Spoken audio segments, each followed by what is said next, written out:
Depression. Okay, this won't be that kind of a video which will talk about depression, but I would gonna talk about what are your thoughts which play an important role to keep you stuck into depression loops, and how to get out of it by asking questions which would alter your state of mind. So let's talk about it. We all have belief of ourselves and the world around us. Sometimes those beliefs are harmful and distorted. They are just like faulty blueprints which lead to a construction of shaky and unstable building. In the same manner, faulty beliefs can create a shaky and unstable mind, leaving us vulnerable to depression. So let's talk about the first thinking error which lead to one of the perfectionist trap. That is called as everything I do must be perfect or I am failure. If you're someone who thinks that perfectionism is the ideal state of performance, then my friend, you have mistaken. Perfectionism is linked to increase in anxiety and depression, and ironically, it can lead to lower achievements. So whenever you are in this trap, you always have to ask this question: do I set impossible high standards for myself? Or do I fear even minor mistakes in my performance? So if that is the case, you are actually getting vulnerable towards depression. So the next distorted belief which formulate a fallacy called as fairness fallacy, in which we believe that life is always fair. So ask this question to yourself: do I get angry or depressed when things doesn't go my way, as if I'm entitled for good fortune? If suddenly your job goes out of company-wide layoffs, and you all of a sudden you feel like the universe is working against you, this is where the fallacy works against you.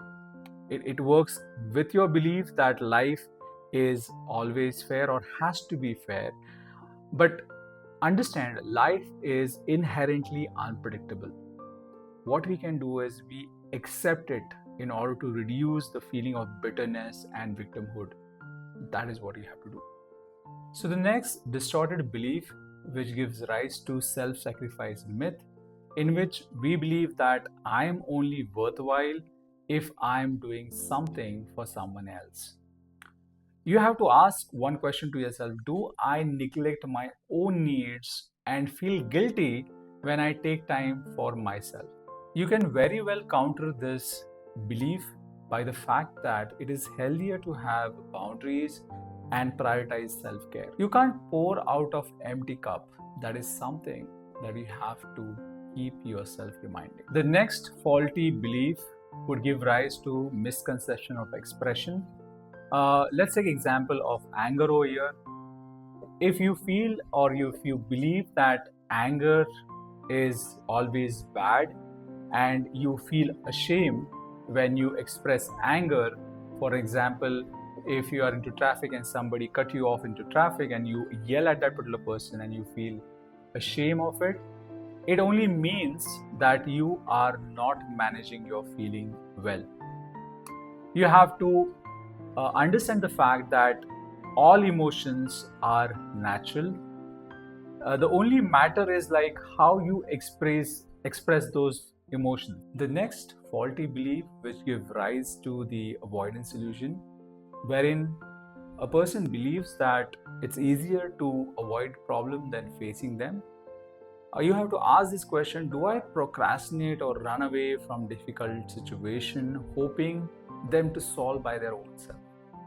Let's take example, if you are ignoring a pile of bill and hoping them to somehow disappear, you have to come to the fact that avoidance only make problem worse in long run.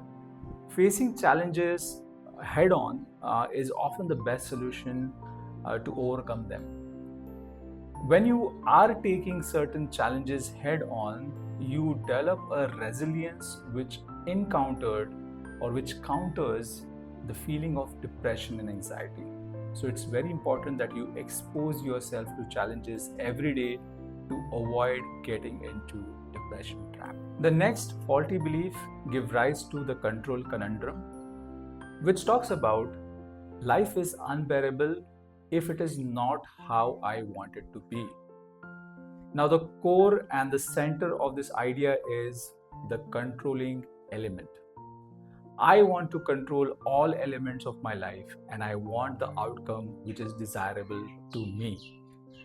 But in fact, you have to come to this particular understanding that accepting that you can't control everything is the key to inner peace. Focus on what are the controllables which are within your scope and control those. It can be your reaction, your choices. These kind of mindset correction would ensure that you don't slip into depression in the long run. The next faulty belief gives rise to the savior's complex, which talks about I have power to change people. If you find yourself taking responsibility for other people's happiness and problems, and you try fixing your friend's addiction even though they are not ready to change, you have to come to this particular fact of acceptance that you can't change someone who doesn't want to change. Focus on supporting them, but don't take on their burdens as your own. Understand, this sits with the previous faulty belief that I talked about of locus of control, wherein you have to see in which are the elements that are directly in your control. Yes, you can influence other people's behavior by negotiation and other techniques, but you can't take the entire responsibility and burden to change other people's behavior just by brute force or you worrying a lot about that. So make sure that you're not overburdening yourself, because this again will create anxiety and that would lead to depression. Hey, thank you for listening. These were some of the faulty beliefs out of a comprehensive list. I would be mentioning more in my upcoming videos. If you have any suggestion, any comments, any doubts, you can mention into the comment box below. And if you want to contact me, there is a contact information also mentioned into the description. I hope you like this video, share with someone who need it, and subscribe to the channel for more of such contents. Thank you for listening to me. Have a great day ahead.